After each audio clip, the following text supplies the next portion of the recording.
भगुआपुरा पहुंचे आजाद समाज पार्टी के राष्ट्रीय अध्यक्ष चंद्रशेखर आजाद किया आम सभा को संबोधित। आजाद समाज पार्टी के राष्ट्रीय अध्यक्ष चंद्रशेखर आजाद भगुआपुरा में सेवड़ा विधानसभा प्रत्याशी दामोदर यादव के समर्थन में जनता से की अपील की। मोदी की अगर चाय की दुकान बंद करनी है तो चाय की केटली सामने वाला बटन दबाए, वरना कांग्रेस और बीजेपी तो हमारे हक और अधिकार एवं संविधान खत्म करने की बात कहती है। इसी दौरान दामोदर यादव के भाई केशव यादव ने कहा कि हम लोग रिकॉर्ड तोड़ जीत रहे हैं, यह एक ऐतिहासिक जीत। इस दौरान उन्होंने कहा कि जीतने के बाद हमें बहुत से काम करने हैं, जैसे कि सेवात को पर्यटन स्थल घोषित करवाना, इंदरगढ़ में बाईपास रोड एवं सेवड़ा दतिया रोड को चौड़ीकरण करवाना एवं किसानों के हक दिलवाने का काम हम लोग करेंगे।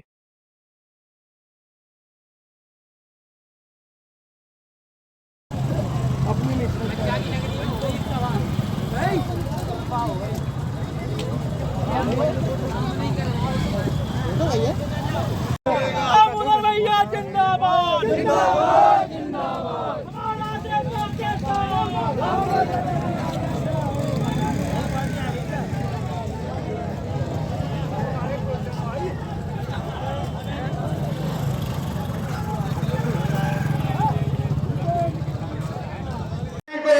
जो 3-4 बार गोलियां लोग उनको मार चुके, लेकिन आप सबके आशीर्वाद से आपके लिए लगातार संघर्ष कर रहे हैं।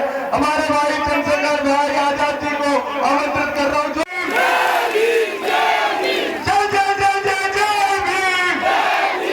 बहुत धन्यवाद, आप सभी के लिए मंगल कामना। मुझे आपसे वही तो तय करते हैं ना कि रोजगार किनको मिलेगा, करते नहीं करते, किस विभाग में कितनी भर्तियां आएगी।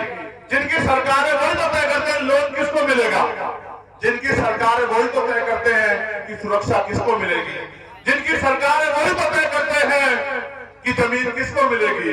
आप अगर अपनी ताकत बनाओगे तो ये अधिकार आपके पास आ जाएगा, वो इस बात को जानते हैं। इसलिए पैसे पे वो तमाशा देखना चाहते हैं। उनको लगता है कि अभी भी लोग तैयार नहीं हुए, पिट के छिट के अन्याय से के लोग तैयार नहीं है। जब चुनाव आएगा हम पैसा फेंक के इनकी वोट को खरीद लेंगे। आपके पास मौका है मेरे लोगों, अपनी वोट को बेचने के बारे में बिल्कुल मत सोच लेना, क्योंकि अगर आप अपनी वोट को बेचने के बारे में सोचते हो तो आप महापुरुषों के सपनों को खत्म करते हो। जिन बाबा अम्बेडकर ने अपने 4 बच्चे आपके लिए कुर्बान किए, क्या उनके द्वारा दिया गया अधिकार वोट बेचने के लिए है?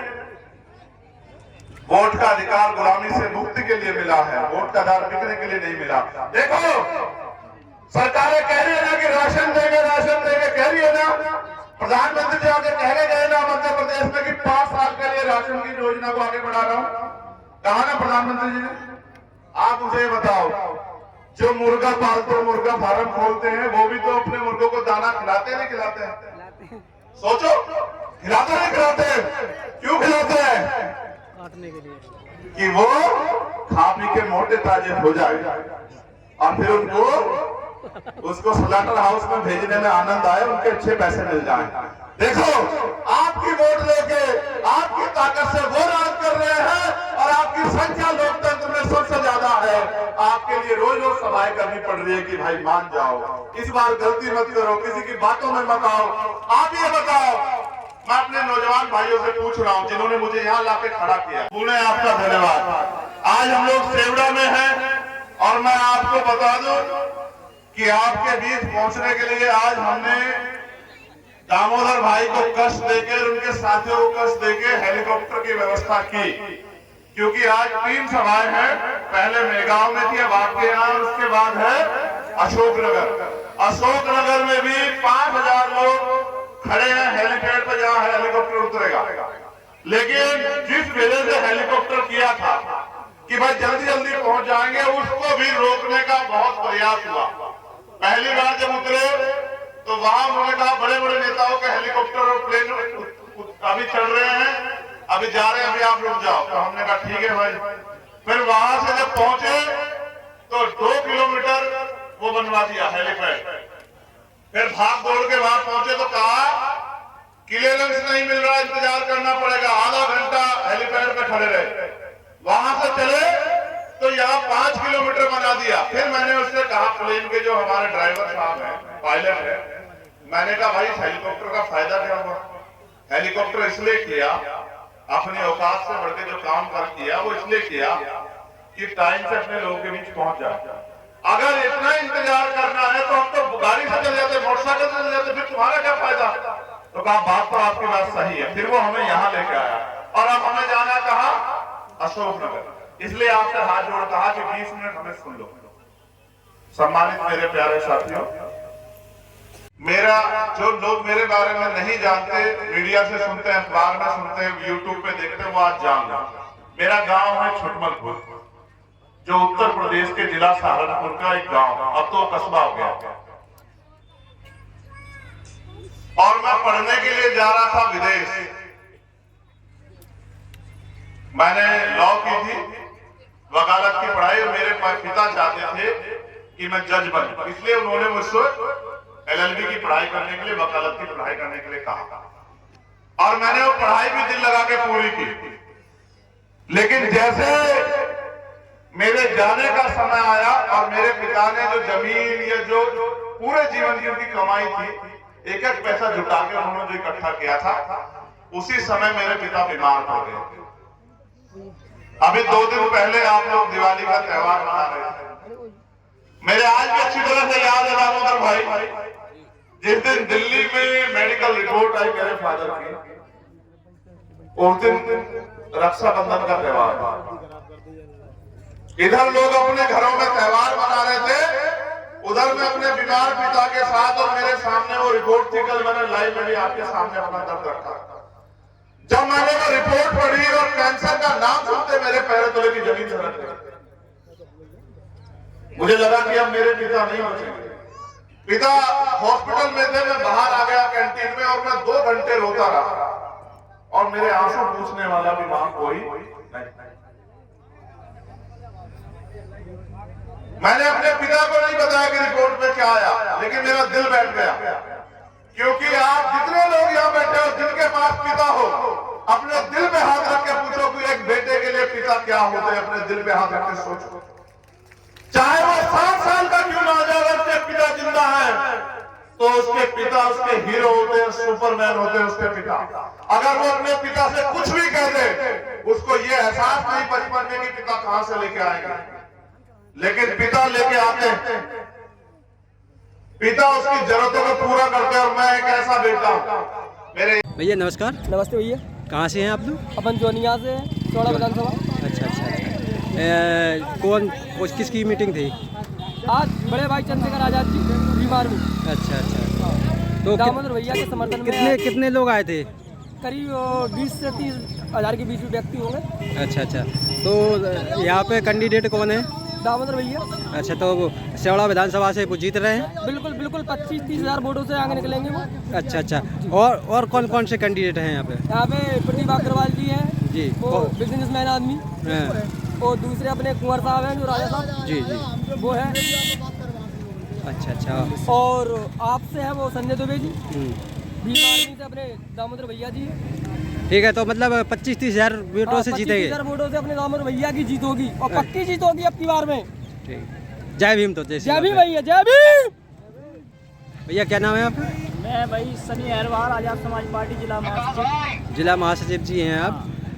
तो भीम आर्मी में भी पदाधिकारी हैं आप? नहीं, आजाद समाज पार्टी से हूँ। अच्छा। आप पार्टी से पदाधिकारी हैं? अच्छा, तो आप कहाँ से हैं? अच्छा। तो दतिया से भी लोग आए थे क्या? दतिया से मैं पदाधिकारी हूँ, तो मेरा अच्छा, संगठन के लोग आए हुए? अच्छा। लोग हैं जो हमारे पदाधिकारी, वो लोग आए थे यहाँ पर जिले में प्रोग्राम है, इसलिए सभी लोग यहाँ मेहनत कर रहे हैं। और इस बार हमारे दामोदर भाई यहाँ से प्रत्याशी हैं आजाद समाज पार्टी से। जी। तो आपने जन सैलाब कर रहे हैं, इतने लोग यहाँ पर थे, और इतने लोग ही अगर वोट कर देंगे तो दामोदर भाई जीत जाएंगे। हम सभी के प्रत्याशी दामोदर यादव जी को यहाँ से कम 25-30 हजार वोटों से विजय बनाने जा रही है आजाद समाज पार्टी। और आजाद समाज पार्टी यहाँ एक इतिहास रखने जा रही है। ठीक है साहब, जय भीम। जय भीम। भाई साहब जय भीम। जय भीम। जी भैया, आज चंद्रशेखर जी की प्रोग्राम था भगुआपुरा में जी, तो कैसा प्रोग्राम रहा? अब इसके साक्षी तो आप हैं। देखा आपने जी, कि अपने काफ़ी कम से बेटे अपने किसान के साथ ही, हर संघर्ष के साथ ही दामोदर यादव को आशीर्वाद देने चंद्रशेखर भैया के नेतृत्व में मानो पूरा ही सेवड़ा उमड़ पड़ा, अच्छा, पूरी तो विधानसभा उमड़ पड़ी। वो तो मैंने इंदरगढ़ की भी देखी थी, यहाँ की भी देखी। चंद्रशेखर जो आज़ाद जी हैं आपके साथ में बिल्कुल कंधे से कंधा मिलाकर आपका सहयोग कर रहे हैं। लगभग जो स्थिति नहीं होनी थी वो स्थिति हो चुकी है। काफ़ी मतलब आपके चर्चे चल रहे हैं, जैसे कि पहले जीता था हाथी, ठीक है, टिकट ना होने से पहले हाथी की जीत थी। आज की डेट में हर जवान पर दामोदर भाई का नाम है। तो लगभग आप विधानसभा जीत रहे हैं, तो कितने वोटों से जीतेंगे आप जी बताएं?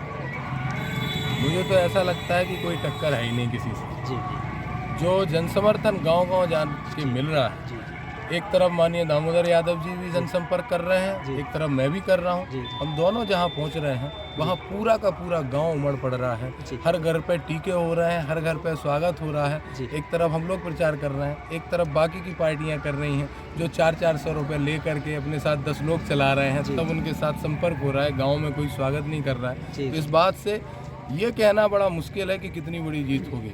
मुझे ऐसा लगता है कि आज तक सोड़ा विधानसभा का रिकॉर्ड टूटने वाला है। ऐतिहासिक जीत इस सोड़ा की जनता की और किसान की होने वाली है। जी, तो पिछला वर्ग का सहयोग फुल मिल रहा है आपको? पूरा पिछड़ा वर्ग का सहयोग मिल रहा जी। है, पूरा हमारे अनुसूचित जाति वर्ग के साथियों का सहयोग मिल जी, रहा है, जी। मानवतावादी सोच के लोगों का सहयोग मिल रहा जी। है। एक एक किसान का, एक एक मजदूर का, एक एक व्यापारी का, सबका जन समर्थन माननीय दामोदर सिंह यादव जी को मिल रहा जी। है। चंद्रशेखर भाई के चेहरे के नाम पर मिल रहा है, दामोदर सिंह यादव जी के काम पर मिल रहा है। जी जी, वो तो क्या है, फील्ड में बराबर रहते हैं, लोगों की मदद करते हैं, तो उनका भी नाम काफ़ी है। और हमारे चैनल के माध्यम से कुछ कहना चाहेंगे आप लोगों से, जनता से? मेरा तो सबसे यही अनुरोध है, विशेष अनुरोध है कि 22 साल माननीय दामोदर सिंह यादव जी को संघर्ष करते हुए हो गए और 13 वर्ष के सबको हो गए। जी। एक व्यक्ति परिवार का राजनीति करता है, सेवा करता है, हम दोनों भाई उसी में लगे। अगर आप दोनों को जोड़ दो तो 35 वर्ष हो गए, आधी उम्र हम लोगों की सेवा में ही निकल गई। तो हम अनुरोध करना चाहते हैं किसानों से, एक एक साथी से, इस क्षेत्र के एक एक व्यक्ति से, सभी मतदाताओं से, कि आप एक बार अपन खुद विधायक बन के देखें, दामोदर यादव को चुने, आप स्वयं विधायक बने। देखिए क्या है, आज़ाद समाज पार्टी नई पार्टी है, तो एक बार मैं चाहूँगा कि अपना निशान और बता दें, क्योंकि लोग कंफ्यूज हो रहे होंगे क्या निशान है, किस पर वोट लगाना है अपन को। चुनाव चिन्ह है केटली जी 7वें नंबर पर, ये 7वें नंबर पर चिन्ह जी। है। बटन इतनी जोर से दबाना है, सबसे निवेदन है कि बटन आप किसी अपनी पोलिंग पे दबाएं और उसकी बीप की आवाज़ गिनती तक 3 तारीख तक दतिया में जी अगर गूंजती रहेगी, और अगर आपने बटन दबाया तो एक एक किसान व्यक्ति विधायक बन के भोपाल पहुँच रहा है, एक एक पिछड़ा, एक एक हमारा साथी, एक एक अनुसूचित जाति वर्ग का साथी, एक एक सोड़ा विधानसभा का मतदाता जी। 3 तारीख को भोपाल की विधानसभा में पहुँचेगा। अच्छा, जीतने के बाद क्या क्या विकास करेंगे आप लोग? विकास तो हुआ ही नहीं। नहीं, विकास हुआ क्या है आज तक? नहीं, जीतने के बाद जीतने के बाद की स्थितियां तो ये हैं कि देखिए, अस्पताल कंडम पड़े हैं, जी तो अस्पतालों की स्थितियां सुधारनी है, शिक्षा व्यवस्था को दुरुस्त करना है, सड़कों को दुरुस्त करना है। बहुत सारे गांव मदनपुरा जैसे आज भी ऐसे हैं जहां आना जाना मुश्किल है। सोचिए 70 वर्ष के बाद इंदरगढ़ का बाईपास बनाना है, सोड़ा को पर्यटक नगरी घोषित कराना है। साथ ही सभी जगह भगुआपुरा भी, सोड़ा भी और इंदरगढ़ भी पीजी लेवल तक, पोस्ट ग्रेजुएशन तक के कॉलेजों की व्यवस्था करानी है। सभी जगह यहाँ पर भगुआ रामपुरा और थरेड में बड़े अस्पतालों का निर्माण कराना है। काम तो इतने हैं कि पूरे गिनाऊंगा तो सुबह से रात तक। जैसे कि सेवड़ा विधानसभा में कई गांव ऐसे हैं जिन्होंने चुनाव का बहिष्कार किया, उनकी कुछ कमियां रह गई हैं, उनकी पूरी नहीं हुई सरकारों के द्वारा, तो उनसे क्या कहना चाहेंगे आप? देखिए, उनसे हमारा अनुरोध है कि अभी तक आपने हमको तो देखा नहीं, जी पर मुझे पता है मेरे पास सब गांव से फ़ोन आ रहे हैं, उनकी इच्छा है, वो कहते हैं कि केशव भाई वोट डालना है, आप आ जाओ। मैं भी जाऊंगा, मैं उनसे बात करूंगा, निवेदन करूंगा, एक बार दामोदर को एमएलए बना। चुनाव बहिष्कार की जीवन में इस विधानसभा के किसी गांव के किसी व्यक्ति को आवश्यकता नहीं पड़ेगी। जैसे आप बात करें, चाहे खेरीभाट हो जी चाहे रसूलपुरा हो। जी रसूलपुरा में जब भयंकर हालत ख़राब थी तो हम लोगों के आंदोलन में, गांव वालों के साथ हमने आंदोलन किया था, उसके बाद ही मिट्टी डली थी और उस पर बजरा हुआ था कि आज आवागमन सफल सुगम हुआ है। खेरी भाट आज तक पहुंच नहीं सकते। तो अब निश्चिंत होकर दामोदर यादव जी के लिए 7वें नंबर पर केटली का बटन दबाएं। रोड 1 साल दूर की बात, अगले 6 महीने के अंदर अंदर उनके आने जाने की व्यवस्था दामोदर यादव जी द्वारा कर दी जाएगी। ठीक है, धन्यवाद। बहुत धन्यवाद।